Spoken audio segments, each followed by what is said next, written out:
जय राधा माधव राधा माधव राधे।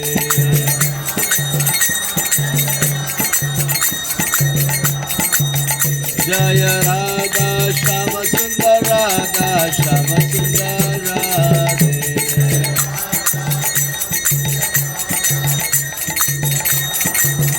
जय कृष्ण बलराम कृष्ण बलराम कृष्ण बलराम जय वृंदावन धाम।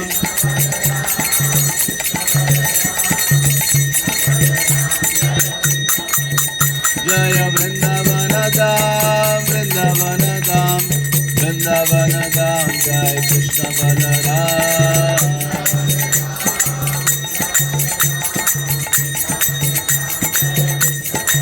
जय गौरनिताय गौरनिताय गौरनिताय जय गौरनिताय।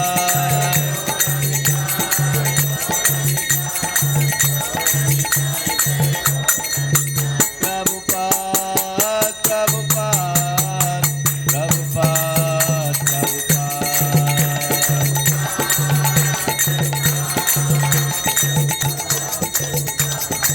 हरि बोल हरि बोल हरि बोल हरि बोल हरि बोल।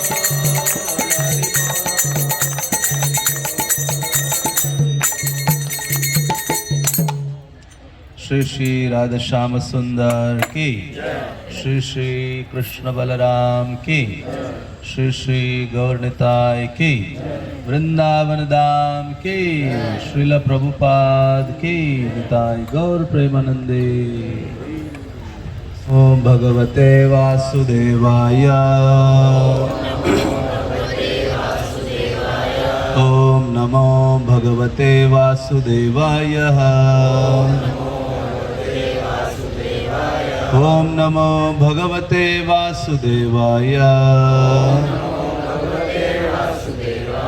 ओम अज्ञानतिमिरान्धस्य ज्ञानाञ्जनशलाकया चक्षुरुन्मिलितं येन तस्मै श्रीगुरवे नमः। श्रीचैतन्य मनोभीष्टं स्थापितं येन भूतले स्वयं रूपा कदा मह्यं ददाति स्वपदान्तिकं। हे कृष्ण करुणा सिन्धो दीनबन्धो जगत्पते गोपेश गोपिकान्त राधाकान्त नमस्तुते। तप्त कांचन गौरांगी राधे वृंदावनेश्वरी वृषभानुसुते देवी प्रणमामि हरिप्रिये। वाञ्छाकल्पतरुभ्यश्च कृपा सिन्धुभ्येव च पतितानां पावनेभ्यो वैष्णवेभ्यो नमो नमः। जय श्री कृष्ण चैतन्य प्रभु नित्यानंद श्री अद्वैत गदाधर श्रीवासदि गौर भक्तवृंद। हरे कृष्णा कृष्णा कृष्णा हरे हरे राम राम राम हरे हरे। कृष्णा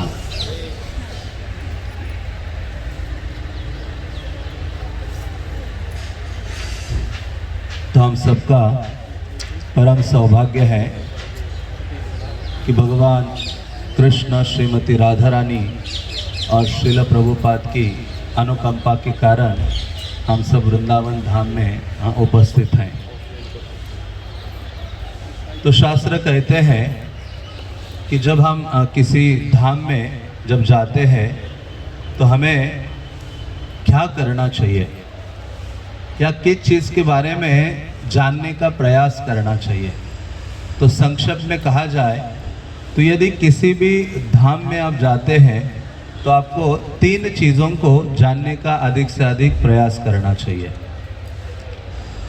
क्योंकि भगवान कृष्ण श्रीमद् भागवतम में कहते हैं कि यदि कोई व्यक्ति किसी धाम या तीर्थ आदि में जाता है और वहाँ जाकर वैष्णवों की सहायता या साधुओं की सहायता लेकर परम भगवान कृष्ण के बारे में श्रवण नहीं करता है तो ऐसे व्यक्ति का उस धाम या तीर्थ आदि में जाना व्यर्थ माना गया है। या वहाँ जाकर स्नान आदि करना वो स्नान वैसे ही है जैसे कोई कौवा जाकर स्नान कर लेता है। तो इसलिए कृष्ण श्रीमद् भागवतम में सभी साधुओं के समक्ष ये बात कहते हैं कि व्यक्ति को किसी भी आध्यात्मिक स्थल में जाकर प्रमुख उसका जो कर्तव्य है वो है श्रवणम। क्या है कर्तव्य उसका? श्रवणम, सुनना। क्योंकि धाम को हम अपने भौतिक आंखों के द्वारा देख नहीं सकते। इसलिए कृष्णदास कविराज चैतन्य चरितामृत में कहते हैं, चिंतामणिमय भूमि कल्प वृक्षमय वन, चर्म चक्ष देखे तार प्रपंच रसम। कि ये जो दिव्य भूमि है वृंदावन की, वो साधारण भूमि नहीं है।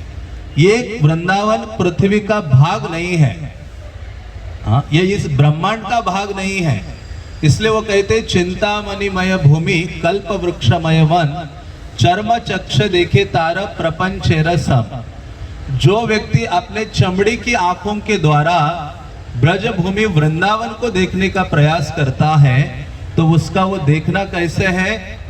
हाँ, वो धाम को नहीं देखेगा, वो इस सांसारिक चीजों को देखेगा। इसलिए कभी कभी लोग वृंदावन आते हैं तो कहते अरे वहाँ तो बहुत गंदगी है, भीड़ भड़का है, हाँ वहाँ सारे बंदर है, सुअर है, हाँ वो अच्छा नहीं है। कई बार ये जाकर हम वापस जाते तो इन्हीं चीजों को चर्चा करते हैं, लेकिन वास्तव में क्योंकि वो सारी गंदगी हमारे हृदय में है, इसलिए ये जो वृंदावन है या भगवान का धाम है हमें इस प्रकार से दिखता है। इसलिए जब भी किसी धाम में आते हैं तो वो सबसे पहले प्रयास करना चाहिए कि मुझे श्रवणम की क्या फैसिलिटी है, क्या मैं वहां जाकर सुनूंगा या नहीं। तो जब हम सुनेंगे वहां धाम के बारे में, दिव्यता के बारे में, तब हम वास्तव में उचित भावना से, उचित दृष्टिकोण से उस धाम को, उस स्थान को देख सकते हैं और उसको कैरी करके हम अपने हृदय में वापस अपने स्थान में ले जा सकते हैं। इसलिए शास्त्र कहते 3 चीजों को जानने का प्रयास करो। पहला है धाम, दूसरा है धामी और तीसरा है धामवासी। कितनी चीजें हैं? 3। हमेशा याद रखिए, मैं हमेशा फिक्स है ये चीजें बताता हूँ, कोई आता है तो। हाँ, तो पहला है धाम, मतलब धाम के बारे में जानो अधिक से अधिक। ये धाम क्या है, किसका प्राकट्य है। दूसरा है धामी। धामी मतलब जैसे गीता में भगवान कहते हैं देह और देही, देहिनोस्मिन्यता देहे कौमारम यौवनम जरा तथा देहांतर प्राप्ति धीरज तत्र न मुह्यति। तो जैसे वहां देह और देही शब्द यूज किया है कि उस देह के अंदर रहने वाला एक देही है, आत्मा है, उसी प्रकार से धाम में रहने वाला धामी है। धामी मीन्स वहां के प्रमुख आराध्य देव भगवान।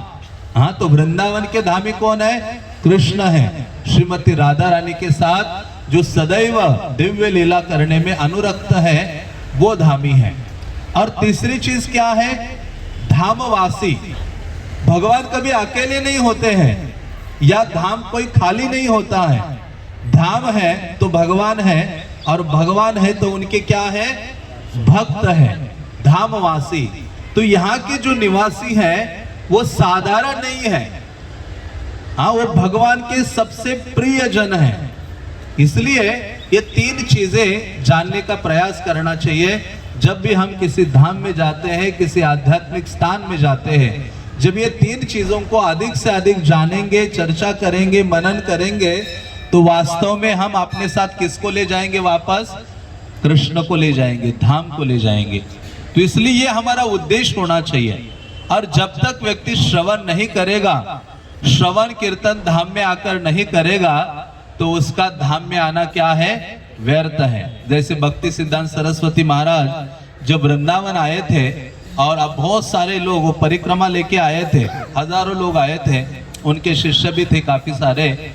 और जब भक्ति सिद्धांत सरस्वती प्रवचन देना शुरू किया, और 2 चीजें थी कि एक था कि कुछ लोग दर्शन के लिए भी जा सकते थे और कुछ लोग कथा सुन सकते थे। तो देखा कि कथा में तो बहुत कम लोग रहे, बाकी सब तो घूमने के लिए चले गए। और उसमें रहे तो उनमें कौन थे? श्रील प्रभुपाद भी। उस समय वो गृहस्थ आश्रम में थे, अभय चरण उनका नाम था, तो वो भी बैठे थे।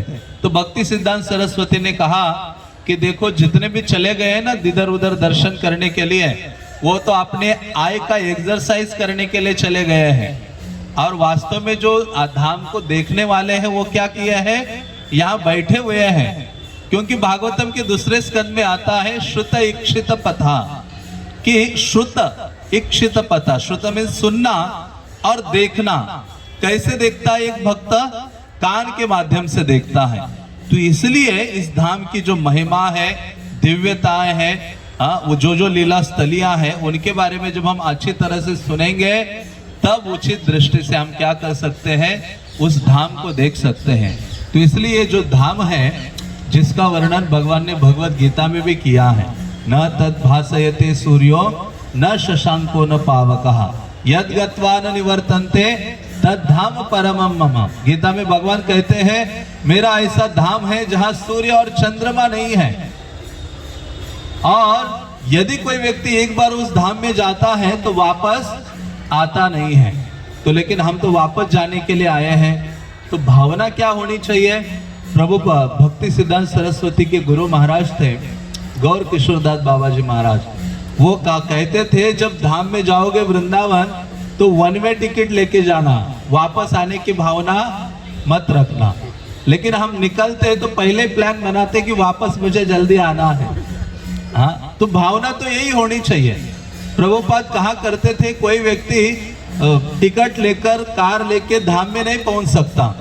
धाम में पहुंचने की वो भावना महत्वपूर्ण है, और वो भावना का विकास और भावना कैसे आती है? जब हम अच्छी तरह से श्रवण और कीर्तन भक्तों के माध्यम से करते हैं, तभी वो उचित भावना आती है।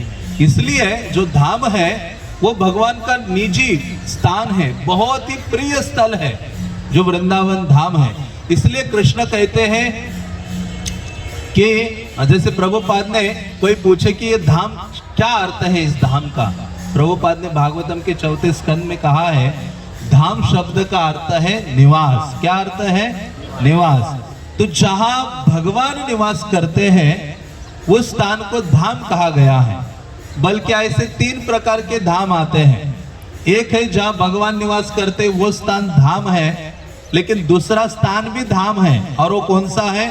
नारद मुनि जब भगवान के पास गए और कहा कि हे प्रभु, मुझे कई लोग पूछते हैं कि भगवान कहाँ निवास करते हैं, तो भगवान स्वयं उनको कहते हैं ना हम तिष्ठामि वैकुंठे, मैं वैकुंठ में निवास नहीं करता हूँ, और ना बड़े बड़े जो योगी हैं मेरा हृदय में स्मरण कर रहे हैं उनके हृदय में भी नहीं रहता हूँ।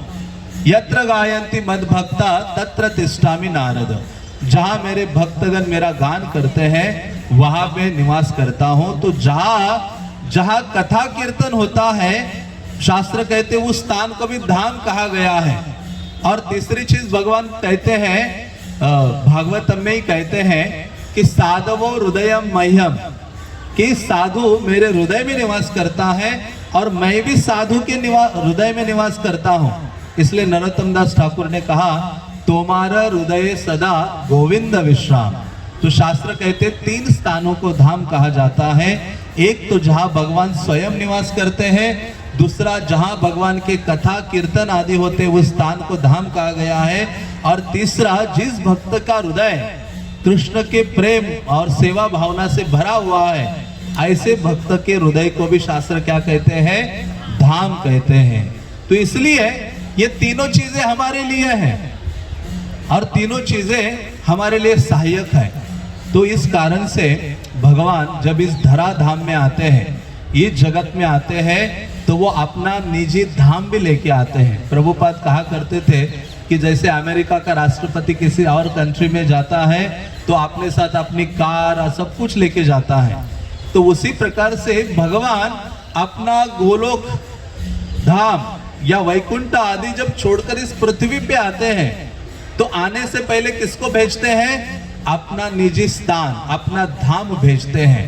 तो इसलिए जो जहां कृष्ण आध्यात्मिक जगत में निवास करते हैं उसको गोलोक वृंदावन कहा गया है, और वही गोलोक वृंदावन आध्यात्मिक आकाश से इस संसार में आता है तो उसको भौम वृंदावन कहते हैं। क्या कहते हैं?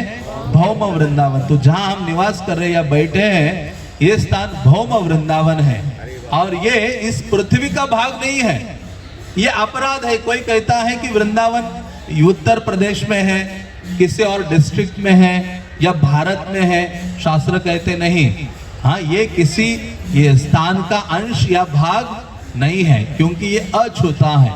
जैसे कोई जो कमल है कीचड़ में उत्पन्न होता है लेकिन कभी उसका स्पर्श नहीं करता। गीता में कृष्ण कहते हैं पद्म पत्रमिवाम्भसः, कि जैसे कमल का जो पुष्प है वो कीचड़ के ऊपर ही रहता है, कभी स्पर्श नहीं करता कीचड़ में से निकलने के बावजूद भी, उसी प्रकार से भगवान का ये जो धाम इस भौतिक जगत में होने के बावजूद भी इस भौतिक जगत का अंश या भाग नहीं है। सदैव हमें ये जानना चाहिए। इसी कारण से ये जो वृंदावन है ये शाश्वत है। क्या है?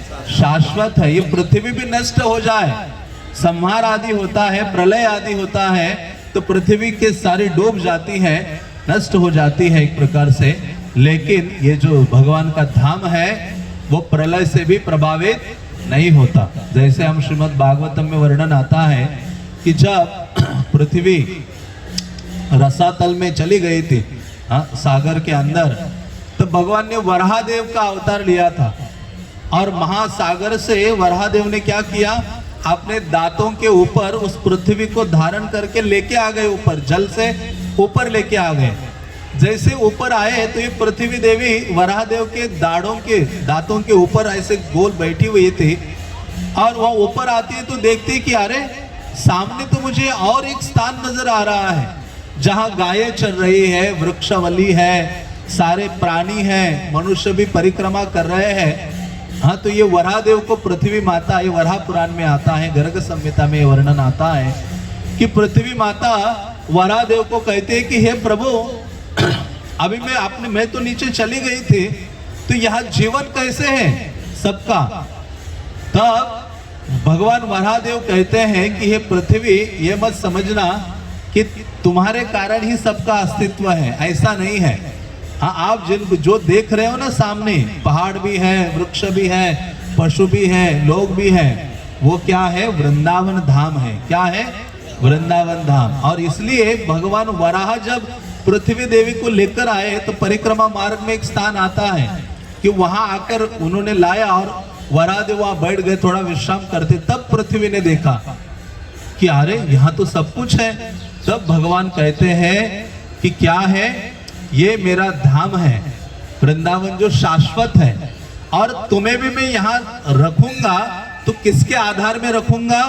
वृंदावन धाम के आधार में रखूंगा, नहीं तो तुम फिर से पानी में चली जाओगी। तो पृथ्वी को भी आधार मिला है, वो जो स्थिर है वो किसके कारण है? धाम के कारण है। इसलिए हमें जानना चाहिए कि ये जो धाम है, ब्रजभूमि वृंदावन है, वो साधारण नहीं है, वो शाश्वत है, उसका प्रलय नहीं होता, विनाश नहीं होता। इसलिए वराहदेव उनको कहते हैं माथुरम मंडलम दिव्यम दृश्यते ग्रे नितम मिनी गोलोको भूमि संयुक्तम प्रलय पीन समृतम। प्रलय होकर भी इसका विनाश होता नहीं है। इसलिए जो वृंदावन धाम हाँ सारे गुणों से परे है। इसी कारण से धाम में क्या विशेषता होती है? श्रीमद् भागवतम के 3 स्कंद में शुकदेव गोस्वामी कहते हैं अखंडित उत्सवाः। धाम में क्या होता है? सदैव उत्सव होता है। जहां सदैव फेस्टिवल्स होता है, भगवान का गुणगान होता है, वो स्थान वास्तव में धाम है। इसी कारण से जब हम वृंदावन आते हैं तो हर रोज यहाँ नया नया लगता है और इतना आनंद हमें अनुभव होता है जितना हमें आनंद दिल्ली में अनुभव नहीं होता है। हाँ, इसलिए ये जो वृंदावन भूमि है ये दिव्य है और ये वृंदावन भूमि हमारे लिए बहुत प्रियतम होनी चाहिए। क्या होनी चाहिए? सबसे प्रिय हमें वृंदावन, ब्रजधाम वृंदावन होना चाहिए। इसी कारण से हम धाम में आते हैं कि जब हम धाम में आते हैं तो धीरे धीरे ये भावना हमारे हृदय में विकसित होती है कि मैं इस भौतिक जगत का प्राणी नहीं हूँ। मेरा जगत कौन सा है? भगवान का धाम है। इसलिए महाराष्ट्र में एक संत हुए हैं जिनका नाम तुकाराम था, आपने सुना होगा। हाँ, 400 साल पहले वो चैतन्य महाप्रभु ने उनको स्वप्न में भगवान नाम का दीक्षा प्रदान किया था। उन्होंने अपने एक गीत में भी बोला है। तो ऐसे 400 साल पहले उनको वैकुंठ से विमान आता है ले जाने के लिए। विमान में गरुड़ा आते हैं और हजारों लोग एकत्रित हो गए और वो गरुड़ के ऊपर विराजमान हो गए। और जैसे हो गए उन्होंने अपने पत्नी को भी बोला कि आप चलो, अभी मुझे मौका मिला है वैकुंठ जाने का, भगवान के धाम जाने का, तुम भी मेरे साथ चलो। उन्होंने बोला, उनके बोल रहे थे, वो कहते हैं मराठी भाषा में आम्ही जातो आमच्या गावा, मीन्स मैं अपने गांव जा रहा हूँ। आमचा राम नाम घ्यावा, मतलब मेरा ये आदेश है कि आप भगवान के नामों का उच्चारण करो। तो वो कहना चाहते हैं कि हमारा जो असली निवास स्थान है वो क्या है, भगवान का धाम है। तो उनकी पत्नी भी वहां थी, हजारों लोग थे। पत्नी को कहा चलो चलो, तो पत्नी क्या कहती है, पत्नी कहती है यदि मैं आपके साथ जाऊंगी तो यहाँ जो भैंस है, घर का काम है वो कौन करेगा, भैंस को कौन संभालेगा, क्योंकि मैके से उसको एक भैंस पिताजी ने दे दी थी। तो वो भैंस के लिए इस जगत में रही, लेकिन वो क्या है, तुकाराम धाम में चले गए। तो उसी प्रकार से कभी कभी भक्त लोग हमें खींच के ले आते, अरे चलो वृंदावन, चलो यहाँ, लेकिन हम क्या है, हमें पीछे हुक लगा हुआ है भौतिक आसक्तियों का। जिस प्रभुपाद कहते थे, प्रभुपाद एक स्टोरी भी बताते थे ना मैरिज का, कि एक मैरिज पार्टी रात्रि को निकली, बोट में बैठ गई और सुबह हो गई तो नाव एक ही जगह खड़ी थी। क्या कारण था कि जो नाव को वो डोरी या लंगर लगा था वो अभी तक उसमें ही अटका हुआ था नीचे ही, जिसके कारण पूरे रात नाव चली लेकिन वो आगे बढ़ी नहीं, एक ही स्थान में रहे। उसी प्रकार से हमारा जीवन है। इसलिए भक्त क्या करते हैं, बहुत महत्वपूर्ण रोल निभाते हैं।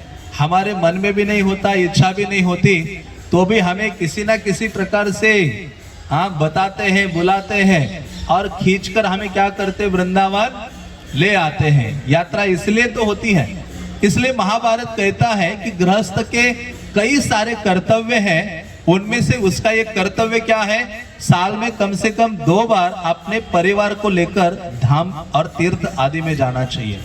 क्यों जाना चाहिए, तो वो कहते इसलिए जाना चाहिए क्योंकि ये गृहस्थ को स्वाभाविक रूप से संसारिक आसक्ति उसके हृदय में होती है, और उस आसक्ति से जब हम निकलते अपने घर, साथ, सामान, नौकरी सबसे बाहर, तो क्या है, जब धाम आदि में जाते हैं, श्रवण कीर्तन करते हैं, सेवा करते हैं, कथा सुनते हैं, प्रसाद पाते हैं, तपस्या करते हैं, तो धीरे धीरे अनासक्ति का भावना हमारे हृदय में आता है और फिर स्वाभाविक आकर्षण भगवान के लिए हमारा हो जाता है। तो इसी कारण से हमें क्या करना चाहिए, धाम में निकलना चाहिए। बल्कि कोई डिवोटी हमें इनवाइट करे तो समझना चाहिए ये राधा रानी का कॉल आया है मुझे। किसका कॉल आया है, राधा रानी, और उनके आदेश के बिना इस धाम में प्रवेश नहीं है। इसलिए कोई लोग कहते कि अरे हमें कृष्ण बुलाएंगे तब जाएंगे। हम उतने बड़े नहीं है कि कृष्ण आपको कॉल करेंगे। कृष्ण किसके माध्यम से बुलाते हैं, भक्तों के माध्यम से बुलाते हैं, और भक्त बुला रहे हैं तो हमें क्या है, निकल जाना चाहिए। सोचना चाहिए कि अरे अगली बार जा पाऊंगा या नहीं, शरीर आगे रहेगा या नहीं रहेगा। जैसे कोरोना आया, अभी तक पता नहीं हम होते या नहीं होते लेकिन भगवान की अहेतु की कृपा है, इस बड़े उत्पात के बाद भी हम कहाँ पहुंचे हैं, वृंदावन धाम पहुंचे हैं, वृंदावन धाम के। इसलिए बहुत विशेष कृपा की आवश्यकता है। इसलिए कहते गुरु और गौरांगी की कृपा के बिना कोई वृंदावन आ नहीं सकता और यहाँ निवास नहीं कर सकता। इसी कारण से जब भी हमें मौका मिला है, किसी ना किसी प्रकार से हमें भगवान के प्रति, गुरु के प्रति और भक्तों के प्रति बहुत कृतज्ञता की भावना हमारे हृदय में होनी चाहिए। और जैसे ऐसी कृतज्ञता का भावना हमारे हृदय में होगा तो हम क्या कर पाएंगे, भगवान के प्रति जो आसक्ति है उसका विकास कर पाएंगे। तो इसी कारण से कहते हैं कि जो व्यक्ति वृंदावन आता है वो बहुत बहुत अधिक भाग्यशाली है। तो भगवान के जो धाम है वो हमारे अलग अलग भावना के अनुसार वो धाम अलग अलग बताए गए हैं। जैसे शास्त्र कहते हैं वैकुंठ है, तो वैकुंठ ये उन व्यक्तियों के लिए है जहाँ वो लोग कृष्ण को महान समझते हैं। वैकुंठ में कौन सी भावना है? अधिकतर ऐश्वर्य भावना है। एक धाम भगवान का वैकुंठ है जहाँ दास्य भावना की अधिकता है, और उससे ऊपर कौन सा है? द्वारका धाम है जहाँ भगवान का माधुर्य मिश्रित ऐश्वर्य भावना है, और उससे भी ऊपर मथुरा है जहाँ ऐश्वर्य में माधुर्य भावना मिक्स है, लेकिन उससे भी परे कौन सा है? वृंदावन है। वृंदावन में केवल मधुरता है जहाँ कोई और चीज का मिश्रण नहीं है। इसलिए ये जो वृंदावन हम आए हैं ये साधारण नहीं है, बल्कि चैतन्य महाप्रभु कौन सा धाम हमें देने के लिए आए हैं? वृंदावन धाम देने के लिए आए हैं, जहाँ राधा और कृष्ण की सेवा की भावना वो हमें प्रदान करने के लिए आए हैं। और श्रील प्रभुपाद ने भी सारे संसार में इस वृंदावन धाम को ले गए हैं। जिस व्यक्ति के हृदय में वृंदावन होगा वही व्यक्ति दूसरे स्थान में क्या ले जा सकता है? वृंदावन को ले जा सकता है। तो प्रभुपाद की असीम कृपा है। प्रभुपाद का जो ऋण है हम करोड़ों करोड़ों जन्म उनके चरणों में अर्पित करें ना, तो भी प्रभुपाद का ऋण हम अदा नहीं कर सकते। जिन्होंने इतना इस मनुष्य समाज के लिए किया है, सभी के लिए किया है। इसलिए सारे धामों में जो सर्वोच्च है वो है वृंदावन। इसलिए चैतन्य महाप्रभु भी कहते हैं रूप गोस्वामी के माध्यम से, वैकुंठा जनितो वरा मधुपरी तत्रापि रासोत्सवा, कि कहते हैं कि वैकुंठ से भी उत्तम क्या है? मधुपुरी है, मतलब मथुरा है। और मथुरा से भी श्रेष्ठ क्या है? तत्रापि रासोत्सवा, मथुरा से भी श्रेष्ठ ये वृंदावन है, ब्रजभूमि वृंदावन है। क्योंकि यहाँ भगवान ने क्या की है? अपनी अनगिनत लीलाएं की हैं। भगवान 11 साल के अराउंड 10 साल 9 महीने ऐसे कुछ भगवान की आयु थे जब भगवान ब्रजभूमि वृंदावन को छोड़कर मथुरा चले गए, और वहां लगभग 17 साल या कुछ रहे, और फिर वहां से 100 साल रहे। भगवान जाकर कहा? द्वारका धाम में रहे। तो उनकी जो बाल्य लीलाएं हैं या सभी प्रकार की जो लीलाएं हैं भगवान ने वृंदावन में की है। इसलिए कहा गया है कि ये वृंदावन भूमि अति भाग्य है, बहुत महान है। इसलिए श्रीमद् भागवतम में एक श्लोक आता है जिसमें कहा गया है, पुण्यावत ब्रज भुवो यदयं नृलिंगम गूढ़ पुराण पुरुषम वन चित्रमाल्यः गापालयन् सह बलक्वनयं च वेणुं विक्रीडयं च तिगिरित्र रमार्चितांग्रिः। कहते हैं पुण्यावत ब्रज भुवो यदयं नृलिंगः, क्या बताऊं मैं आपको ये ब्रजभूमि वृंदावन के बारे में, जहां गूढ़ पुराण पुरुषों वन चित्रमाल्य, वेद भी जिस पुराण पुरुष को ढूंढते हैं ऐसे परम भगवान इस ब्रजभूमि में आते हैं, साधारण ग्वाल बनते हैं। गा पालयन सहबल कोनयन च वेणुम, और वो क्या करते हैं? बलराम के साथ गौओं को चराने के लिए निकलते हैं, और गले में अलग अलग प्रकार की जो वन के पुष्पों की और पत्तों की मालाएं हैं उनको धारण करते हैं। विक्रीडयांचित गिरित्र रमार्चितांग्री, और जिनकी आराधना पार्वती देवी, शिवजी, ब्रह्मा आदि सब करते हैं। ऐसे परम भगवान इस ब्रजभूमि वृंदावन में चले हैं। ऐसे कहा गया है कि सर्वोपरि श्री गोकुल ब्रज लोक धाम श्री गोलोक श्वेत दीप वृंदावन नाम। तो वृंदावन को सर्वोच्च कहा गया है। जितने पुराण हैं, संहिताज है, वेद है, उपनिषद है, भागवत आदि है, सभी ग्रंथों में वृंदावन की जो सर्वश्रेष्ठता है उसको स्थापित किया है। और ऐसे वृंदावन में आने के लिए जो देवता गण है वो तरसते हैं। ब्रह्मा प्रार्थना करते हैं कि हे कृष्ण, हे राधा रानी, आप मुझे क्या करो? वृंदावन में स्थान प्रदान करो। एक पत्थर बनना चाहता हूं मैं। कहां बनना चाहता हूं पत्थर? नंद महाराज के आंगन में बनना चाहता हूं, जहां वृंदावन की जो रमणिया हैं, गोपिकाएं हैं, ग्वाल बाल आदि हैं, वो चले और मेरे ऊपर अपने चरण रखे, ताकि मुझे उनके चरणों की धूली क्या हो जाए? प्राप्त हो जाए। सोचो, जो पहला सिटीजन है इस ब्रह्मांड का, पहला व्यक्ति जो हमारे संप्रदाय के सबसे पहले आचार्य हैं, उनकी भावना क्या है कि वृंदावन में मुझे चरण धूलि प्राप्त करनी है। तो इतनी बड़ी अपॉर्चुनिटी, इतनी बड़ी भावना वो व्यक्त कर रहे हैं। और उसी प्रकार से जो सबसे बड़े विद्वान थे उद्धव, हाँ कहते हैं उद्धव शुद्ध हो गयो। ब्रज में कहते हैं अरे उद्धव भी शुद्ध हो गया, आप कहाँ बैठे हो। और कैसे शुद्ध हो गए उद्धव? उद्धव भगवान के सबसे निकटतम थे। कृष्ण को कुछ सलाह लेनी थी या कुछ करना था तो सबसे पहले उद्धव को पूछा करते थे। और उद्धव इस जगत के या इस पृथ्वी के किसी यूनिवर्सिटी में नहीं पढ़े थे। उद्धव को पढ़ने के लिए कहाँ भेजा था उस समय, कौन बताएगा? हाँ, स्वर्ग में भेजा था। कई डिवोटीज कहते पैराडाइज यूनिवर्सिटी में भेजा था। हाँ, वहां पढ़ के आए बृहस्पति के पास, जो देवताओं को पढ़ाते हैं। वहां ये बृहस्पति पढ़ने के लिए गए थे और वो वापस आ गए, मथुरा में कृष्ण के साथ रहे। फिर भी वो कहते हैं कि भक्ति सीखनी है, समझनी है तो मुझे कहाँ प्रवेश करना होगा? वृंदावन में जाकर वृंदावन की रज में लोटपोट होना होगा। वृंदावन के जो गोप है, ब्रजवासीज है, उनके चरणों की धूलि को लेकर अपने मस्तक का आभूषण बनाना पड़ेगा। तब जाकर मुझे ये भक्ति क्या है, कृष्ण की सेवा क्या है, ये धाम क्या है, वो समझ में आएगा। इसलिए तो उद्धव आए और ब्रज भूमि में उन्होंने देखा कि अरे इस संसार में हर कोई अपने पुत्र पुत्री धन सभी चीजों से प्रेम करता है, लेकिन वृंदावन ऐसा स्थान है सभी लोग किससे प्रेम करते हैं? कृष्ण से प्रेम करते हैं। अपने पुत्र पत्नी सब होने के बावजूद भी उनका सबसे अधिक प्रेम किससे है? कृष्ण से है। और कृष्ण भी सबसे अधिक प्रेम अपने भक्तों से वृंदावन में करते हैं। इसलिए ऐसा ये जो वृंदावन है वो साधारण स्थान नहीं, यहाँ तो प्रेम ही परम है। इसी कारण से कहते हैं कि इस वृंदावन के कई सारे नाम हैं।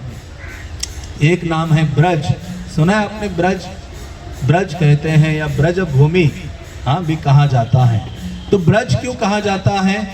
तो सनातन गोस्वामी आदि कहते हैं ब्रजति गच्छति इति ब्रजः, मतलब जहां, ब्रज शब्द का अर्थ है गतिशीलता। मतलब जहां जहां नंद महाराज, गौवे, ग्वाल बाल, गोपिकाएं सभी लोगों ने विचरण किया, उस स्थान को क्या कहते हैं? ब्रज कहते हैं। और सनातन गोस्वामी वृंदावन का अर्थ बताते हैं। वो कहते हैं वृंदस्य समूहस्य अवनम रक्षणम पालनम यस्मात् तत वृंदावन। वृंदावन तो वो स्थान है जो सभी का पालन करता है, उसको क्या कहा गया है? वृंदावन कहा गया है। इसी कारण से चैतन्य महाप्रभु ने हमें एक सबसे महत्वपूर्ण शिक्षा दी है। चैतन्य महाप्रभु कहते हैं, यदि कोई पूछे कि अरे चैतन्य महाप्रभु की सारी शिक्षाओं को एक श्लोक में बता दो, सब कुछ इस गौड़िया संप्रदाय का सारा सार तत्व एक बार बता दो, तो एक श्लोक की रचना की गई है उसके लिए। और उसमें बताया गया है, जिसमें सारा सार प्रस्तुत किया है। और उसमें उसकी शुरुआत ही इसी प्रकार से है।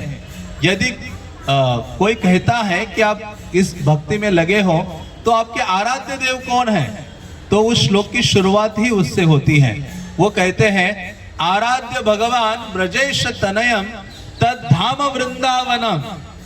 हाँ, कोई पूछे कि आपके आराध्य कौन है, आप सेवा में लगे हो, भक्ति में लगे हो, तो कहते आराध्य भगवान ब्रजेश तनया। मेरे आराध्य देव कौन है? ब्रज ईश। ब्रज ईश मीन्स नंद महाराज। और तनया उनके जो पुत्र है नंद महाराज के, वही मेरे एकमेव आराध्य देव है। इसलिए प्रभुपाद गीता के 9वें अध्याय के एक तात्पर्य में कहते हैं जो कृष्ण है वृंदावन में, उन्हीं के प्रति हमारा आकर्षण की भावना विकसित करनी चाहिए। तो वो कहते हैं आराध्य भगवान ब्रजेश तनया तद्धाम वृंदावनम।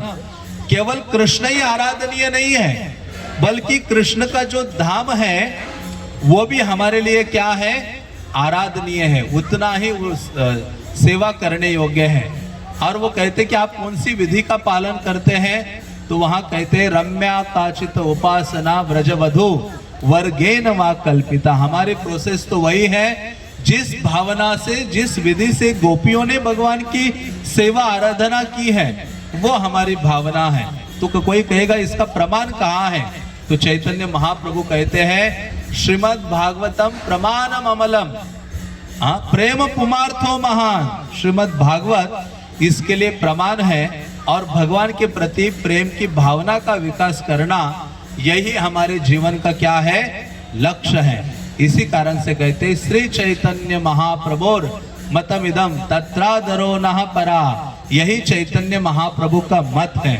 तो इसी कारण से ये स्थापित करते हैं कि कृष्ण हमारे आराधनीय हैं, उतना ही आराधनीय कृष्ण का ये वृंदावन धाम है और ये कृष्ण के लिए सबसे अधिक प्रिय है।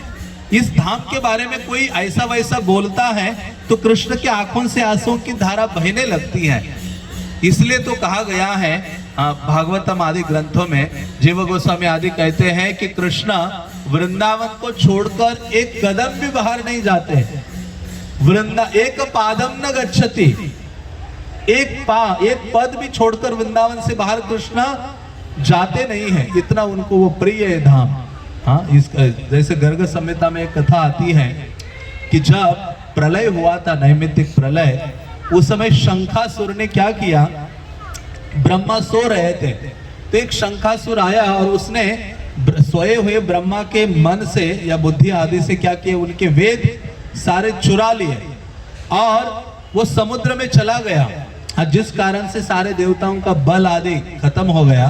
तो भगवान ने मत्स्य अवतार धारण किया, वो शंखासुर का वध किया, वेदों को वापस लाया और प्रयाग में ये सारे वेद ब्रह्मा को वापस दे दिए।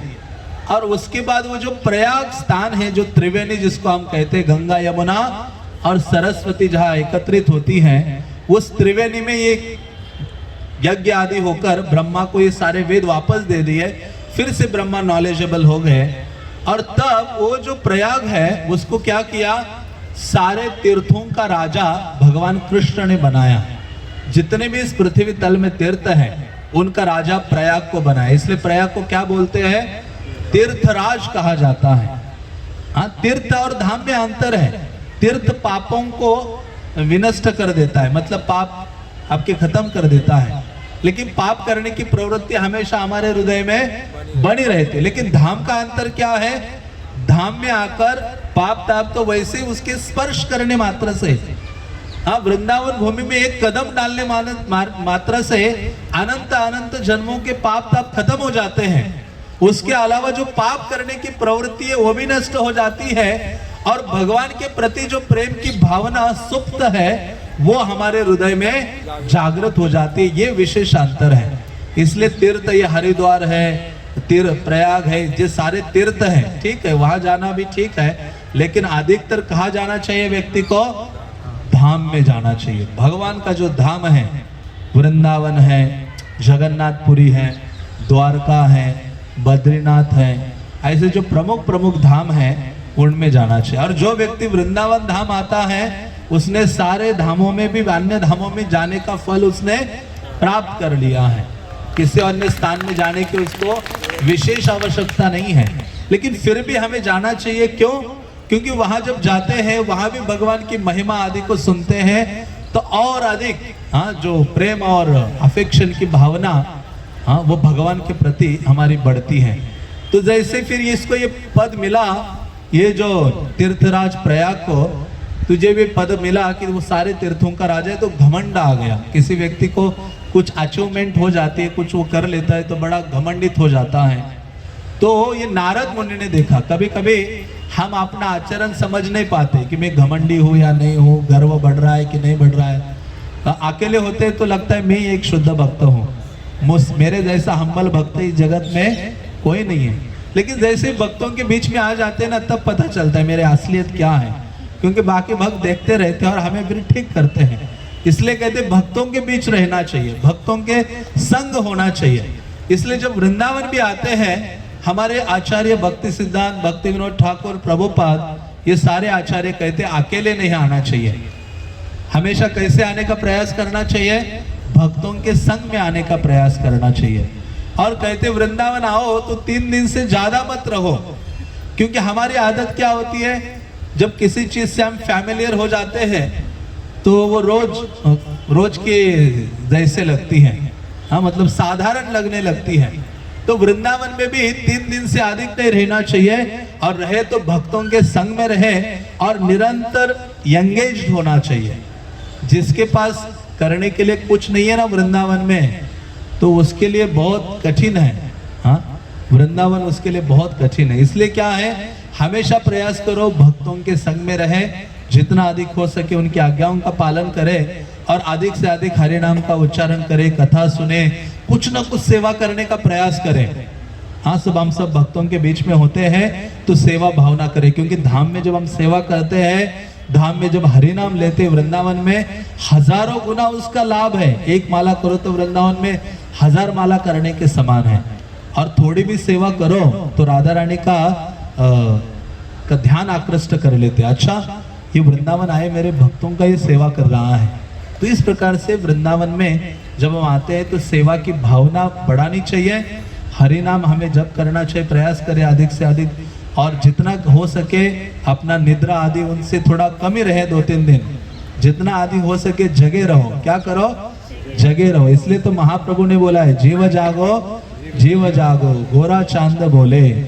हाँ, केवल ये ढोंग नहीं करना चाहिए कि मैं महान भक्त हूँ। जैसे कई ऐसे लोग होते जिनको प्रभुपाद कहा करते थे सहजिया। सहजिया मतलब वो नियमों का पालन नहीं करना चाहते। वो कहते नहीं नहीं, कृष्ण हमारे, राधा रानी हमारे हैं, राधे राधे जपा करो, चले आएंगे बिहारी। बिहारी तो नहीं आएंगे, तुम बिहार चले जाओगे वृंदावन छोड़ के।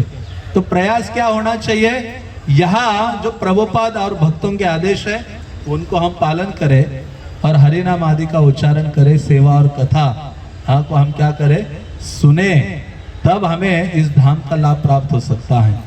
तो इसलिए भक्तों के बीच में ही रहें और प्रयास करें कि दूसरों के प्रति अपराध की भावना ना हो। इसलिए कोई वृंदावन आता है तो मैं उनको हमेशा बोलता हूँ 3 बी से सावधान रहो। हाँ, बी होता है ना, ए और बी। 3 बी क्या है? 3 बी है। पहला बी है बंदर। क्या है? बंदर। बंदर से कोई मित्रता भी नहीं और बंदर से शत्रुता भी नहीं। हाँ, आप ज्यादा दिखाने का प्रयास नहीं करो बंदर के पास जाकर, मित्रता भी नहीं और शत्रुता भी नहीं। ये पहला है, हाँ, बंदर से। और दूसरा है ब्रजवासी। ब्रजवासी मतलब यहाँ के जो भी धामवासी निवास कर रहे हैं, चाहे वो रिक्शा वाला भी हो, शॉप वाला भी हो, नाव वाला भी हो, जहाँ भी ब्रज के पूरे 84 कोस ब्रज में जो ब्रजवासी निवास कर रहा है, उसके प्रति हमें आदर और सम्मान का भाव होना चाहिए। वो 1000 गाली दे तो हमें स्वीकार करना चाहिए, वो फूल के समान है। हाँ, प्रयास करें, क्योंकि वो साधारण लोग नहीं है, जिनको कृष्ण ने अपने धाम में रहने का निवास वो प्रदान किया है। इसलिए प्रयास करें हाँ कि हम एक डिस्टेंस भी मेंटेन करें उनसे और वो भी रहे। और तीसरा है बाबा जी। हाँ, कई प्रकार के साधुज हैं, उनके प्रति भी हमारा कोई अनादर का भावना भी नहीं होना चाहिए। और जो प्रभुपाद की आज्ञा है, हाँ, उनके अनुसार, भक्तों के अनुसार हम धाम में विचरण करते रहें। तो इस प्रकार से इन 3 चीज़ों से भी व्यक्ति को सावधान होना चाहिए। तो ऐसे जो तीर्थराज थे प्रयाग, उनको घमंड हुआ तो नारद ने देखा था ये घमंडी हो गया है, इसके पास थोड़ा सा पद आ गया, इसने कुछ अचीवमेंट कर ली। तो देखो नारद गए उसके पास, कहते अच्छा, नारद को उन्होंने प्रणाम किया। कहते मैं देख रहा हूँ नारद के सभी लोग आपके पास आते हैं और आकर आपको प्रणाम आदि करते, आपकी पूजा करते हैं। तीर्थराज पूरे ब्रह्मांड के तीर्थ आपके पास आते हैं, लेकिन मैं देख रहा हूँ ये जो वृंदावन आता नहीं है। कभी सोचा है आपने? हमारी आदत कभी कभी क्या होती है, जब प्रसाद होता है ना तो उसमें बहुत सारे व्यंजन होते हैं, सब मिल जाए, जितने भी मतलब 15 व्यंजन हो तो 14 मिल जाए, और उसमें से रसगुल्ला या गुलाब जामुन ना मिले और वो आगे चला जाए तो पूरा दिन हमें बिल्कुल ऐसा दिमाग खराब रहता है। हाँ, मतलब वृंदावन यात्रा फेल ही लगती है, अगली बार आएंगे नहीं प्रभु जी के साथ। तो वैसे ही इनके साथ हो गया। मतलब इन्होंने सोचा कि अच्छा वृंदावन नहीं आता है, तो कहते देखता हूँ। नारद कहते कृष्ण को ही पूछो जाकर, ये वृंदावन उन्हीं का ही है और उन्होंने तो आपको ये बनाया है तीर्थराज। तो ये चले गए वृंदावन की ओर आ गए और आकर इनको कहते हैं कि हे प्रभु, आपने तो मुझे तीर्थराज बनाया है, मैं देखता हूँ प्रतिदिन सब तीर्थ आदि सभी आते, मुझे प्रणाम करते, चले जाते, पूजा अर्चना करते हैं, लेकिन ये आपका वृंदावन, ब्रजभूमि वृंदावन नहीं आता है।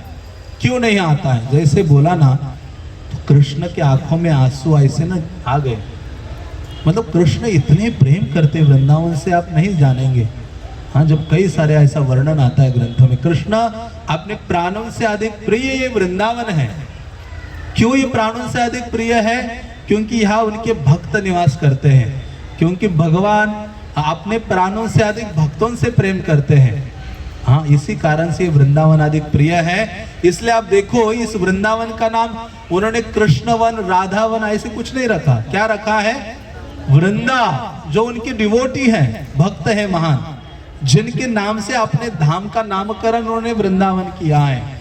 तो इस प्रकार से जब ये बोला उसने तीर्थराज प्रयाग ने, तो भगवान की आंखें ऐसे पानी आ गया और फिर भगवान को पूरे वृंदावन की लीला स्थलिया या जितने भी उनके दिव्य कार्यकलाप उन्होंने किए थे वो सारे स्मरण हो आ गए।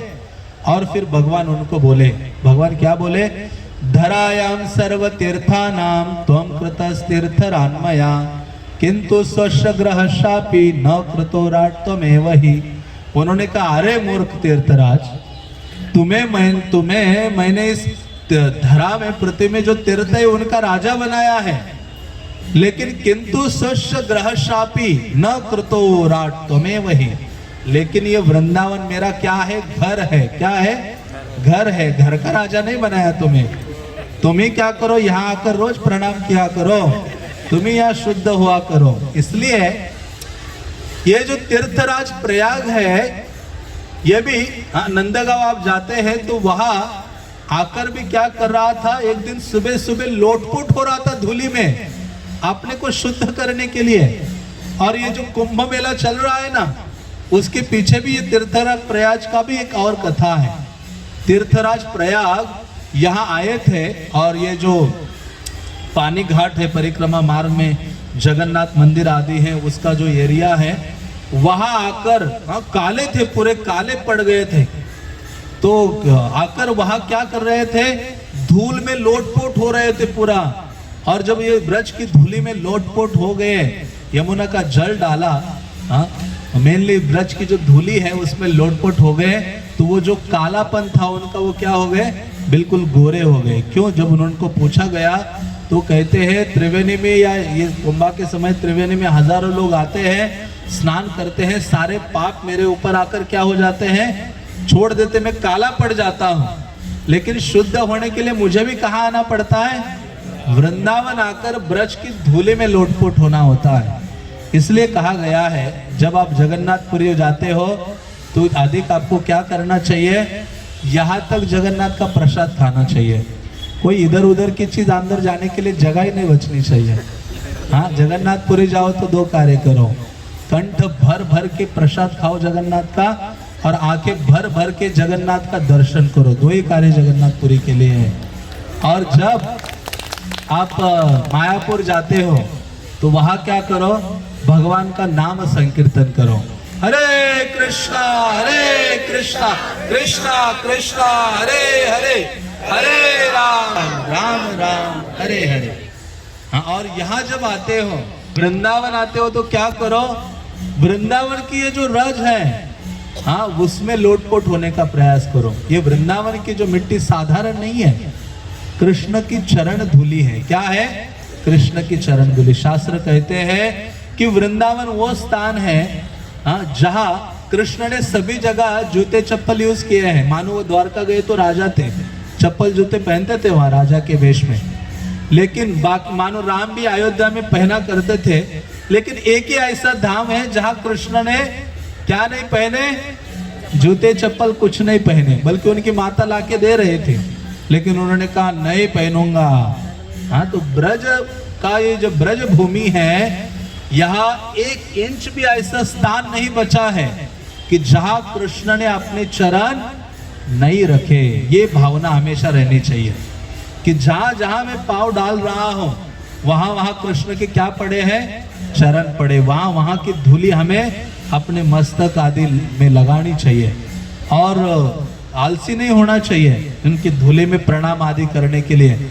हाँ, हम गंदे नहीं होते हैं। हम दिल्ली में गंदे ही हैं, चाहे रोज स्नान कर रहे, सेंट लगा रहे, कितना मेकअप कर रहे, वो गंदे ही हम। वास्तव में शुद्ध कहाँ हो जाते हैं? वृंदावन जब आते हैं और यहाँ की मिट्टी में लोटपोट हो जाते हैं, वो वास्तव में शुद्धि है, वो वास्तव में हम पवित्र हो जाते हैं। तो इस प्रकार से जो वृंदावन धाम है वो सबको पवित्र करता है। और यहाँ शिव जी ने, उद्धव आदि है, ब्रह्मा आदि है, सभी ने यही कामना की है कि मुझे क्या करना है, यहाँ कोई एक स्थान दे दो। उद्धव इतने बड़े थे, उन्होंने कहा मुझे एक लता पता बना दो इस वृंदावन में, जहां मैं रहूं और गोपिकाएं आए और मेरे ऊपर से चले सारे ब्रजवासी गण, तो ये चरण धूलि मुझे प्राप्त हो जाए। तो ऐसा ये वृंदावन है। वृंदावन 12 वनों से बना हुआ ये वनों का समूह है। 12 वन है, उनमें से एक वन का नाम क्या है, वृंदावन है। और सारे वनों को मिलाकर भी क्या बोला जाता है, वृंदावन बोला जाता है। तो यमुना के पश्चिम में 7 वन है, उनके नाम मैं लेता हूं। एक है मधुवन, तालवन, कुमुदवन, बहुलावन, काम्यवन, खादिरवन और वृंदावन। तो यमुना के पश्चिम में हम हैं, तो जहां ये 7 वन है। और यमुना के पूर्व की ओर 5 वन है, भद्रवन है, भांडिरवन है, बेलवन है, लोहवन है और महावन है। तो इस प्रकार से ये 12 वन है, बल्कि 12 ही वन नहीं है, हमारे कई सारे आचार्य हुए। एक है गोपाल भट्ट गोस्वामी के बाद एक नारायण भट्ट, जिन्होंने बरसाना में राधा रानी को जो आप देखते हो उन्होंने प्रकट कराया है। कल हम उनके बारे में विस्तार से सुनेंगे वहाँ की। लेकिन वो ऐसे आचार्य हुए हैं जिन्होंने सबसे ज्यादा वनों को यहाँ ढूंढ के निकाला है। तो कई सारे वन यहाँ हैं। और भागवतम सरल भाषा में वृंदावन को कहता है, वृंदावनम सर्वकालम सुखावह। मेरे पीछे बोलिए, बोलिए, वृंदावनम सर्वकाल सुखावह। ये शुकदेव गोस्वामी के शब्द है भागवतम के 10वें स्कंद में। वो कहते हैं कि वृंदावन को तो ये 3 ही शब्द में बोला जा सकता है, वृंदावनम सर्वकालम सुखावह। यही तो कारण है कृष्ण यहाँ आकर निवास किए हैं कि वृंदावन हर समय के लिए सुखा हुआ है, आनंदमय है। इसलिए जब हम कहीं भी घूम के सभी जगह जाकर भी जब वृंदावन आते हैं तो हमें ये सुख का अनुभव होता है। इसी कारण से कहा गया है कि कृष्ण कहते ये पूरा ब्रज भूमि मेरा क्या है, शरीर है, और उसका ये जो रीढ़ की हड्डी ये यमुना है। तो इस प्रकार से वृंदावन धाम का कई प्रकार से वर्णन आता है। यदि कोई व्यक्ति वृंदावन आकर भक्तों के समेत वृंदावन में भ्रमण करता है तो उसके हृदय में जो भोग करने की भावना, ये जगत को भोगने की जो भावना है वो क्या हो जाती है, खत्म हो जाती है। तो इसी कारण से ये जो वृंदावन है उसका हमें लाभ उठाना चाहिए और सदैव ये जानना चाहिए कि कृष्ण को सबसे अधिक प्रिय है। भगवान अपने वृंदावन से बहुत अधिक प्रेम करते हैं। बल्कि वृंदा गोपी का भी नाम है, तुलसी का भी नाम वृंदा है। लेकिन ब्रह्म वैवर्त पुराण में राधा रानी के कई सारे नामों का वर्णन आता है। उनमें भी एक नाम राधा रानी का क्या है, वृंदा है। क्या नाम है, वृंदा है। राधा षोडश नाम च वृंदा नाम श्रुता श्रुतम। राधा रानी के 16 नामों का वर्णन ब्रह्म वैवर्त पुराण में आता है और उनमें से एक नाम कहा गया है वृंदा। तस्या क्रीड़ावनम रम्यम तेन वृंदावनम स्मृतम, कि राधा रानी का ये क्रीड़ावन है जहाँ राधा कृष्ण अपने भक्तों के समेत गोपियों के समेत दिव्य लीलाएं प्रकट करते हैं। इसी कारण से भी इसको वृंदावन कहा गया है। तो ये विशेष स्थली है और वृंदावन के हर जीव की यही भावना है। क्या भावना है, कृष्ण को आनंद प्रदान करना, कृष्ण के लिए जीवित रहना, यही भावना है। और वही भावना को हमें धारण करना होगा। कृष्ण के लिए जीना सीखना होगा। जब हमारे नाम लेते हैं, कथा कीर्तन सुनते हैं, तो उससे हमारी ये भावना बढ़ती है कि कृष्ण के लिए मुझे कार्य करने हैं। तो इसी कारण से ये भाव वृंदावन के गोपियों में था, जो किसी और भक्तों में ये भावना नहीं थी, जो वृंदावन के गोपिकाओं के अंदर ये भावना थी। ऐसे कहा जाता है कि वृंदावन की दिशा में यदि कोई सुबह उठता है और वृंदावन की दिशा में वृंदावन का नाम लेकर प्रणाम करता है, तो वो व्यक्ति त्रिभुवन को पवित्र करने वाला हो जाता है। यदि कोई व्यक्ति वृंदावन वृंदावन में बोलता है ना, ये वृंदावन बोलना और कृष्ण कहना, ये दोनों क्या है, सेम कहा गया है। तो जोर से बोले वृंदावन। आपको भूख लगी है लग रहा है, थोड़ा सीधा बैठ जाइए। हाँ, धाम में थोड़ा सा और है। और बोलिए जितना भगवान ने शक्ति दी है, कंठ दिया है, हाँ, वहाँ तो हमें वृंदावन बोल ही नहीं पाएंगे। दिल्ली में इधर उधर के नाम याद आते हैं। तो जब यहाँ आए हैं तो यहाँ कंजूसी नहीं, यहाँ क्या है, जितना आवाज निकले, हाँ, आवाज कृष्ण और श्रीमती राधा रानी तक पहुंचे। वृंदावन वृंदावन वृंदावन। तो शास्त्र कहते हैं वृंदावन वृंदावन कहना और कृष्ण कहना भी क्या है, सेम है। ऐसा कहते हैं जो व्यक्ति वृंदावन बोलता है, कृष्ण उससे प्रेम करने लगते हैं। और ऐसे कहते हैं जो व्यक्ति वृंदावन धाम को सीरियसली लेना शुरू करता है, देवतागण मीटिंग करते ऊपर, इस व्यक्ति को आज से सीरियसली लेना पड़ेगा। हाँ, क्योंकि ये वृंदावन मतलब निकल रहा है जगत से। हाँ, ये कृष्ण का होने जा रहा है। देवतागण सबको अपने चक्कर में फंसाते रहते हैं। धनम देही जन्म देही सुंदर भार्या देही। धन चाहिए, जन चाहिए, पत्नी चाहिए, पति चाहिए, सब कुछ चाहिए। तो देवताओं के पास जाते हैं, शिव जी के पास जाते हैं, अच्छा पति मिले। पार्वती के पास जाते हैं और क्या मिले, पत्नी मिले। तो इस प्रकार से देवतागण तो दे ही रहे हैं, लेकिन देवता जब देखते कि इस व्यक्ति ने आज से वृंदावन धाम को सीरियसली लिया है, हमें भी इसको सीरियसली लेना पड़ेगा। तो इसलिए, और वृंदावन के बारे में सुनना या वृंदावन शब्द भी सुनना, ये कृष्ण लीला सुनने के समान है। शास्त्र कहते, रूप गोस्वामी ने कई सारे ग्रंथ लिखे हैं, उनमें सबका वर्णन आता है। और कोई व्यक्ति वृंदावन का स्पर्श भी कर लेता है, वृंदावन की हवा का सूंघ लेता है, तो ऐसे कहा जाता है कृष्ण के चरण कमलों में अर्पित तुलसी का क्या कर रहा है, वो सुगंध ले रहा है। तो सूंघ लीजिए आप वृंदावन की हवा। हाँ, और ये तुरंत याद आना चाहिए, अच्छा कृष्ण के चरण कमलों की, हाँ, चरण जो तुलसी है, पुष्प है, उसकी सुगंध पूरे ब्रज के वातावरण में है। हाँ, इसी कारण से कहा गया है कि एक रात्रि भी कोई व्यक्ति यहाँ निवास करता है तो उसको कृष्ण और वैष्णव के प्रति सेवा की भावना उसके हृदय में जागृत हो जाती है। तो वृंदावन आए तो बहुत जल्दबाजी भी नहीं करे कि आए और फटाफट, लोग जनरली लोग आते हैं इधर उधर के, तो बस आते हैं सीधा बाके बिहारी और गए वहां लस्सी चाट वाट खा लिया, निकल गए, छुट्टी। तो वो कहते हैं, भक्ति सिद्धांत महाराज कहते हैं वृंदावन में प्रवेश ही नहीं हुआ उन लोगों का।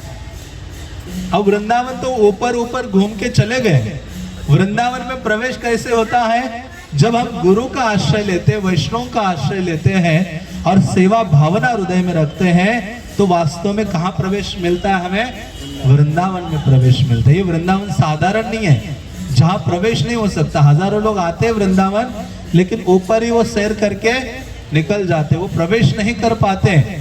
और यहाँ कोई भी कार्य करो तो वो कार्य कृष्ण की सेवा करने के समान है। और ऐसे कहते हैं रूप गोस्वामी कि वृंदावन में हम थोड़ा भी चलते हैं, भ्रमण करते हैं, तो ब्रह्मांड में जितने भी तीर्थ हैं, उन सारे तीर्थों का हमने भ्रमण किया, ऐसा लाभ हमें प्राप्त हो जाता है वृंदावन में चलने मात्र से। तो इसलिए ब्रज में आए तो हम चलने का प्रयास करें और यही प्रार्थना करें, कृष्णा शरीर छोटे तो कहाँ छोटे, वृंदावन धाम। हाँ, ये बड़ी बड़ी आकांक्षा होती है। प्रभुपाद ने सारे जगत में प्रयास किया, प्रभुपाद ने अपने आचरण से सबको शिक्षा दी और फाइनली आपने सभी भक्तों को बोला कि मरना कैसे आओ, मैं वृंदावन में सिखाता हूँ। प्रभुपाद ने कार्तिक के समय में, हाँ, ब्रज भूमि वृंदावन में अपना क्या किया, देह त्यागा। प्रभुपाद कहा करते थे, मेरा ऑफिस मुंबई है और मेरा पूजा करने का स्थान मायापुर है, लेकिन मेरा घर कहाँ है, वृंदावन है। वृंदावन धाम के। तो इस प्रकार से कोई व्यक्ति ये भी कहता है ना अपने स्थान में रह के कि मैं वृंदावन जाऊंगा, तो वो सारे संसार चक्र से वो मुक्त हो जाता है। और एक सेकंड के लिए भी बोलते वो वृंदावन में प्रवेश कर ले तो एक सेकंड के लिए भी वो वृंदावन में प्रवेश कर ले तो वो व्यक्ति के सारे जो पाप हैं वो खत्म हो जाते हैं। तो इस प्रकार से जो वृंदावन है वो हमेशा सोचना चाहिए गुरु वैष्णव कृष्ण की अनुकंपा से ही हम यहाँ आए हैं, और यहाँ आकर जैसे मैंने कहा हमें समय का अपव्यय मतलब दुरुपयोग नहीं करना चाहिए।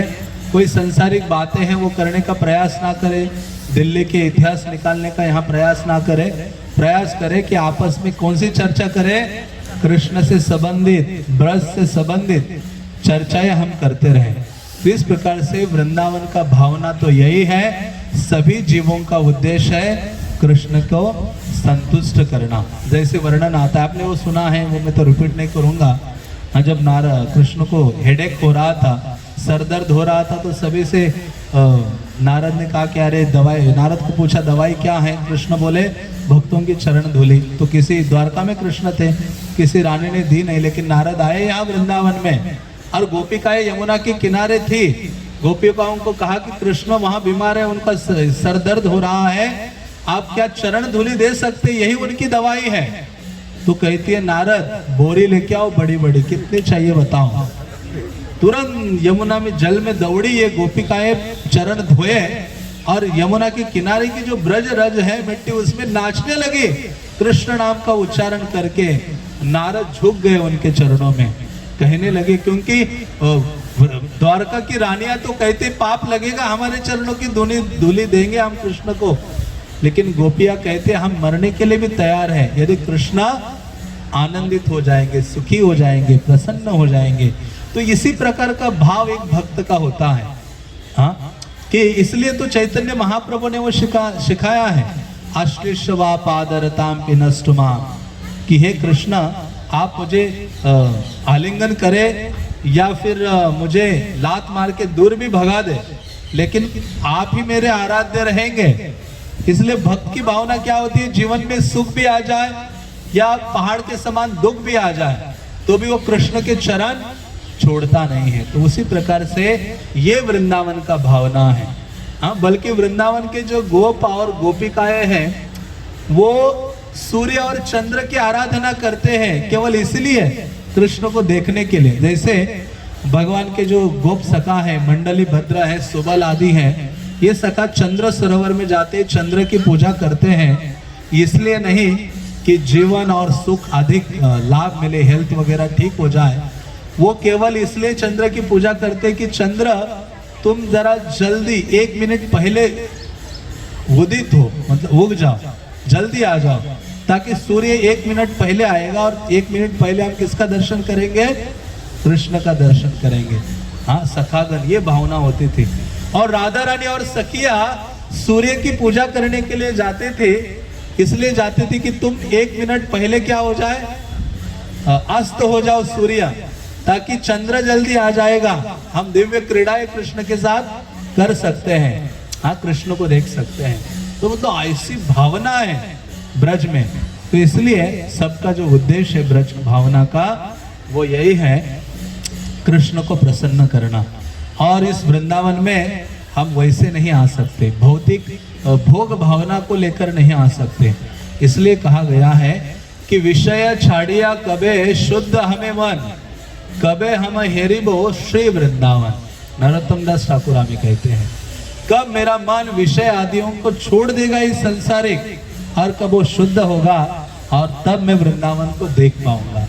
तो इसलिए जैसे भी हम हो, लेकिन हम प्रभुपाद ने दी हुई जो विधि है उसको करते रहेंगे तो शुद्ध हो जाएंगे, और इस वृंदावन को हम क्या कर सकेंगे, दर्शन कर सकेंगे। इसलिए हाँ, ये कृपा से ही हाँ संभव है।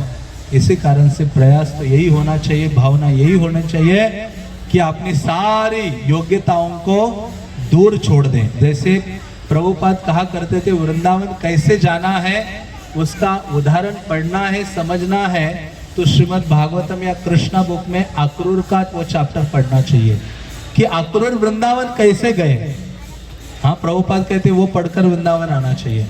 प्रभुपाद किसी ने पूछा, हाँ प्रभुपाद हैदराबाद में थे उस समय, प्रभुपाद ने कहा हैदराबाद की मिट्टी और वृंदावन की मिट्टी में बहुत अंतर है।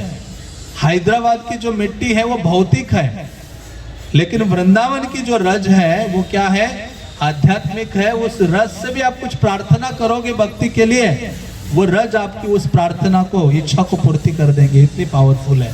तो इसलिए प्रभुपाद ने कहा वृंदावन रज विशेष है।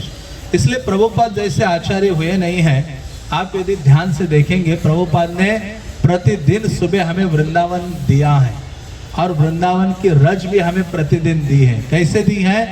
प्रभुपाद ने वृंदावन का एक ब्रजवासी प्रत्येक के घर घर में पहुंचाया है, और वो कौन है?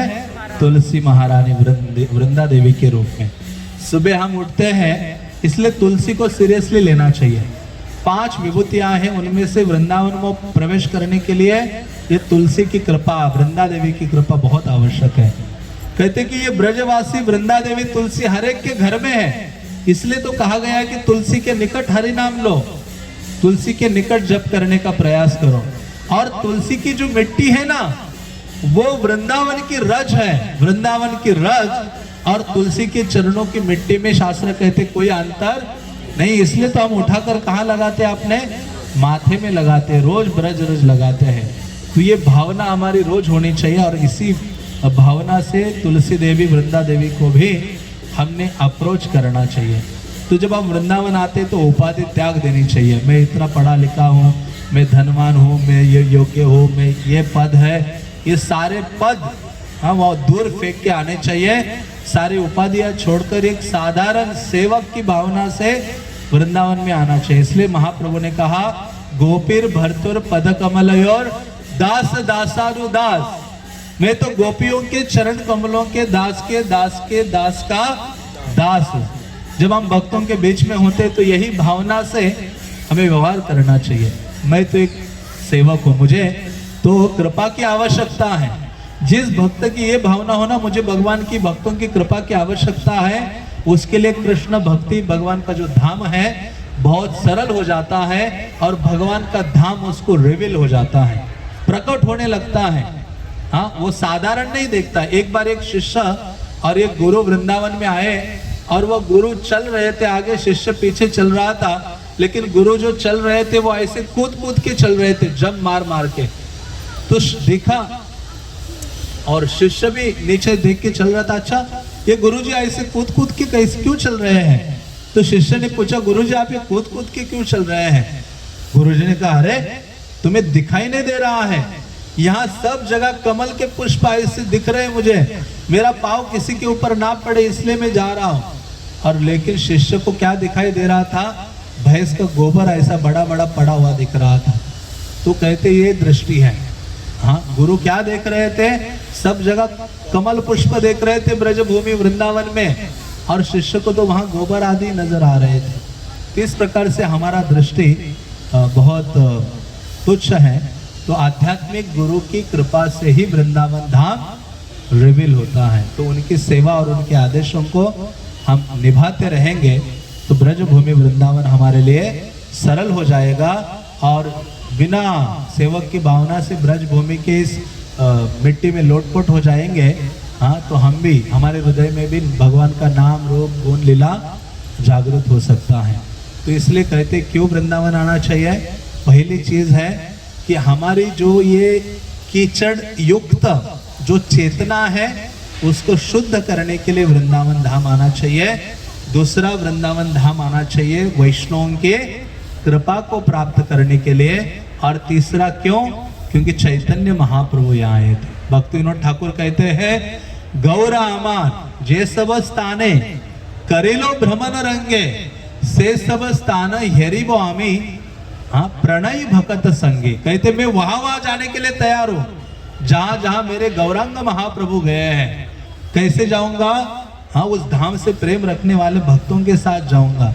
तो इस प्रकार से ये महाप्रभु जहां जहां गए हैं वहां जाने में भी कोई हमें दिक्कत नहीं है। हाँ, तो इस प्रकार से चैतन्य महाप्रभु ने हमें वृंदावन दिया है जहां आकर भक्ति को तारुण्यता प्राप्त हो जाती है। जो भक्ति देवी का जन्म दक्षिण भारत में हुआ, जब वो महाराष्ट्र में आई तो थोड़ी यंग हो गई, अच्छी फली फूली, गुजरात में आई तो बुढ़ापा आ गया उसको, और उससे बाहर निकलने के लिए वो वृंदावन आई। तो जो पूरा उसके जो पुत्र आदि ये बूढ़े हो गए थे, आपने सुना होगा भागवत महात्म्य, जिसमें वो ज्ञान और वैराग्य भी बूढ़े हो गए थे, भक्ति देवी भी बिल्कुल बूढ़ी हो गई थी, उसका तेज खत्म हो गया था। फाइनली वो वृंदावन आती है और यहाँ क्या प्राप्त होता है भक्ति देवी को? वृंदावनस्य संयोगात् पुनस्तु तरुणी नवा धन्य वृंदावनम तेना भक्ति नृत्यति यत्र च। कहते कि अरे ये भक्ति देवी को भी तारुण्यता प्राप्त हुई है इस वृंदावन में, धन्य वृंदावनम तेना, धन्य है वो वृंदावन, भक्ति नृत्यति यत्र च। कहते यहाँ भक्ति देवी क्या करती है? नाचती है। इसलिए जब हम वृंदावन आते हैं बीच बीच में आना चाहिए, तो हमारा भक्ति का पोषण होता है और भक्ति में क्या होते हैं? हम अग्रसर होते हैं, फिर से दृढ़ हो जाते हैं।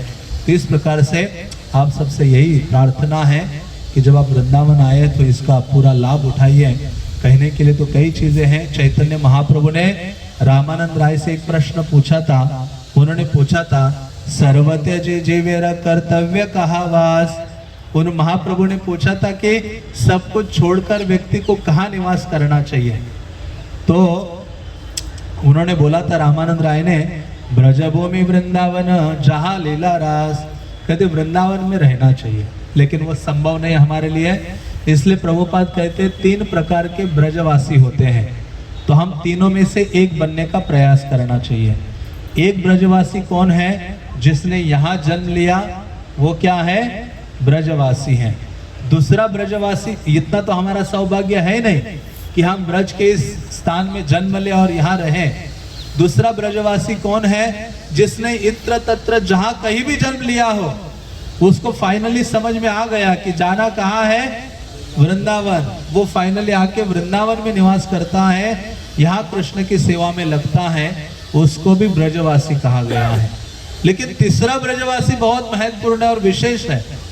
हाँ, प्रभुपाद कहते चाहे हमारा ये दोनों भी सौभाग्य नहीं है, हाँ हमारे अंदर उतनी योग्यता भी नहीं है, हाँ क्योंकि धाम में आने के लिए एक अधिकार और एक योग्यता की आवश्यकता है। तो तीसरा ब्रजवासी कौन है? इस वृंदावन धाम से दूर निवास करता है, लेकिन वहां निवास करते हुए वृंदावन धाम को अपने हृदय में रखा है और वृंदावन के वियोग में वृंदावन धाम की सेवा में लगा रहा है। वहां निवास करते हुए उसको क्या कहा गया है? श्रेष्ठ ब्रजवासी कहा गया है। तो प्रभुपाद ने कहा ये तीसरा ब्रजवासी बनने का प्रयास करो और हम ब्रजवासी हो सकते हैं। तो इस प्रकार से ब्रजवासी होने का अपॉर्चुनिटी श्रील प्रभुपाद और गुरुजनों की कृपा से हमें मिला है। तो जब तक ये जीवन है, जब तक हमारा स्वास्थ्य ठीक है, सांस चल रही है, तब तक हमें ये प्रयास करना चाहिए। और आप बहुत भाग्यवान हो, आप ब्रजधाम वृंदावन आए हो। देवतागण यहाँ आने के लिए तरसते हैं, हजारों हजारों लोग विदेशों से आने के लिए तरसते हैं। दिल्ली तो बहुत नज़दीक है, हाँ वहाँ से निकलो तो यहाँ 2 घंटे में पहुँच जाता है व्यक्ति। हाँ, तो ये विशेष दिन भी चल रहे हैं, पर्व कुंभ मेला है, हाँ कुंभ बैठक आपने पढ़ा होगा कई बैनर और सुना भी होगा। तो ये विशेष है वृंदावन में। बाकी जगह आप सुने होंगे कि वृंदावन बाकी जगह 4 स्थान, हरिद्वार, उज्जैन, नासिक और जो प्रयाग है, हाँ इलाहाबाद, वहाँ ये 4 जगह कुंभ होता है। जब देव और असुर का संग्राम हुआ था, धन्वंतरी कुंभ जो कलश है, कुंभ शब्द का अर्थ होता है कलश, तो वो जो कलश है, कुंभ है, कलश लेके जब आए धन्वंतरी निकले अमृत का, तो फिर वो लड़ाई वगैरह हो रही थी, तो गरुड़ा ने वो लेकर 4 जगह भ्रमण किए, तो वहाँ को अमृत के कुछ बूंदे ऐसे कहा जाता है गिरा है, तो उस स्थान में कुंभ होता है। तो प्रभुपाद कहते भौतिकतावादी कुंभ के लिए वहाँ जाते हैं, कुछ भौतिक पुण्य वगैरह अर्जन करने के लिए। प्रभुपाद जब कुंभ मेला गए थे प्रयाग में, तो प्रभुपाद को कहा आप क्यों जा रहे हैं कुंभ में? वहाँ तो लोग अपना पाप ताप दूर करने के लिए जाते, भक्तों को वैसे कोई नीड नहीं है। प्रभुपाद ने कहा हम तो वहाँ भक्ति देने के लिए जा रहे हैं, जो लोग आ रहे हैं उनको। तो लेकिन वृंदावन का कुंभ विशेष है, वो गरुड़ की लीला नहीं है, उस समय गरुड़ यहाँ आए नहीं थे, लेकिन जब गरुड़ की माता को शाप मिला, दासत्व प्राप्त हुआ था, और इस सर्पों की माता कद्रू शायद उनका नाम था, उनसे मुक्त कराने के लिए, शाप से मुक्त करने के लिए, दासत्व से मुक्त कराने के लिए उसने कहा था कि जो अमृत स्वर्ग में है वो लेके आ जाए ये गरुड़, और मेरे जो पुत्र हैं सर्पों को दे दे। इसलिए गरुड़ जी गए और इंद्र के वहां से अमृत का कुंभ कलश लेके आए तो वो पहले वृंदावन आए, और वृंदावन आकर कहाँ बैठे, जहाँ एक कालिया ध है ना परिक्रमा मार्ग में, वहां बैठे और वहां उस कुंभ को रखा। जब कालिया का विष के द्वारा आसपास के सारे पेड़ पौधे सब कुछ विष से भर गए थे, नष्ट हो गए थे, लेकिन आप कृष्णा बुक में पढ़ते प्रभुपाद ने लिखा है कि एक वृक्ष नष्ट नहीं हुआ था, उसको अमृत प्राप्त हुआ था। कब हुआ था? ये घटना थी कि ये जो लेके आए थे कुंभ, जो गरुड़ है वहां लाए और वह आराम से रखा। बाकी समय जो 4 स्थानों में तो लड़ाई के चक्कर में भाग रहे थे, यहाँ आराम से रख दिया और ये बैठ गए धाम में गरुड़ जी। इसलिए कुंभा बैठे थे यहाँ आराम से, इसलिए बैठक शब्द या कुंभ मेला के उस साइन बोर्ड में यूज होता है। तो यहाँ वो बैठे आराम से यमुना में स्नान आदि किया, प्रार्थना किया, आचमन किया, सब कुछ किया, और फिर वो अमृत उस पेड़ को प्राप्त हुआ वहाँ। और जब कालिया आया तो उसी वो पेड़ जीवित था जिसके ऊपर कृष्ण चढ़े, और क्या किया, कालिया को दंडित करने के लिए उसी पेड़ से भगवान ने कालिया ध में छलांग लगाई थी। तो यही कारण था, यहाँ ये बाकी जगह कुंभ कहते हैं और यहाँ क्या कहते हैं, महाकुंभ कहते हैं। तो जो बाकी 12 सालों में आता है तो वहाँ 12 दिन वो युद्ध चला था उन सब का, देवता और असुरों का, इसलिए उनके 12 दिन और हमारे 12 साल होते हैं, इसलिए 12 साल के बाद क्या ये कुंभ मेला आता रहता है। तो यहाँ तो बहुत विशेषता है, हाँ वो कुंभ तो ये कारण है, लेकिन वैसे ही यमुना इतने पवित्रतम है, धाम है, कुंभ मेला का पर्व है, सभी योग इतने बढ़कर हैं, क्योंकि यमुना कोई साधारण नहीं है। गंगा भी आके जिनके चरणों में प्रार्थना करते कि हे मेरी बहन मुझे भी वृंदावन में स्थान दे दो ना, गंगा भी रोती है, मैं तो कृष्ण भगवान के चरणों से निकली लेकिन उनका चरण छोड़ के भाग रही हूँ। लेकिन कृष्ण तो आप में ही आनंद लेते हैं, दिन रात कृष्ण कहाँ जल क्रीड़ा करते हैं, यमुना में करते हैं। एक दिन ऐसा नहीं है कि कृष्ण ने जल क्रीड़ा नहीं की, इसलिए कहते हैं यमुना सर्वोच्च सारे नदियों में श्रेष्ठ है। और वो प्रार्थना करते गंगा कि आप मुझे कुछ कृपा करो, तो अपने बहन पर कृष्ण को थोड़ा सा बोल के कृपा किया, इसलिए ये गंगा भी ब्रज में निवास करती है। कहाँ निवास करती है? मानसी गंगा के रूप में, वहाँ गोवर्धन के पास।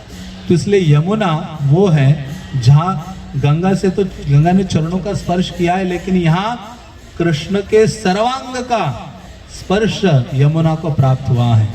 तो आज आप यमुना में भी स्नान करने जा रहे हैं, तो वहाँ स्नान कीजिए, प्रार्थना कीजिए, प्रणाम कीजिए प्रभुपाद को, कृष्ण को, आध्यात्मिक गुरु को, और यमुना में स्नान कीजिए। इसलिए नहीं कि पाप ताप दूर हो जाए, इसलिए कि मेरा जो हृदय है गुरु और वैष्णव की सेवा के लिए, उसमें कुछ भावना जागृत हो जाए, हाँ, इसलिए हम वहाँ प्रार्थना करें। तो इस प्रकार से मैं यहाँ विराम देता हूँ और आप सबसे निवेदन करता हूँ कि आप वृंदावन का लाभ उठाइए। 2 दिन है, हाँ, जो मानो लॉटरी लगी है, जैसे आपको किसी मॉल में छोड़ा जाए और जहाँ सब कुछ फ्री है, हाँ, और आपको बस जितना चाहे आप ले सकते हो, तो आप ट्राई कीजिए। उसी प्रकार से वो माया नगरी से आपको यहाँ ब्रज धाम वृंदावन में भेजा है, कृपा को एकत्रित करने के लिए, भक्ति को इकट्ठा करने के लिए। तो यही है, टाइम का दुरुपयोग ना करके हमें पूरा लाभ उठाना चाहिए। खाली समय है तो हरि नाम, थोड़ा भी खाली समय मिले कुछ पढ़े या किसी भक्त से कुछ सुने, हाँ, प्रार्थना करें, सेवा करने का प्रयास करें। तो इस प्रकार से वृंदावन धाम का लाभ उठाना चाहिए। हरे कृष्णा जोर से और राम राम और जोर से हरे कृष्णा कृष्णा कृष्णा हरे हरे, हरे राम राम राम हरे हरे, हरे कृष्णा कृष्णा कृष्णा हरे हरे, हरे राम राम हरे हरे। वृंदावन धाम कृष्ण बलराम के, पतित पावन श्रील प्रभुपाद के, निताय गौर प्रेमानंदे।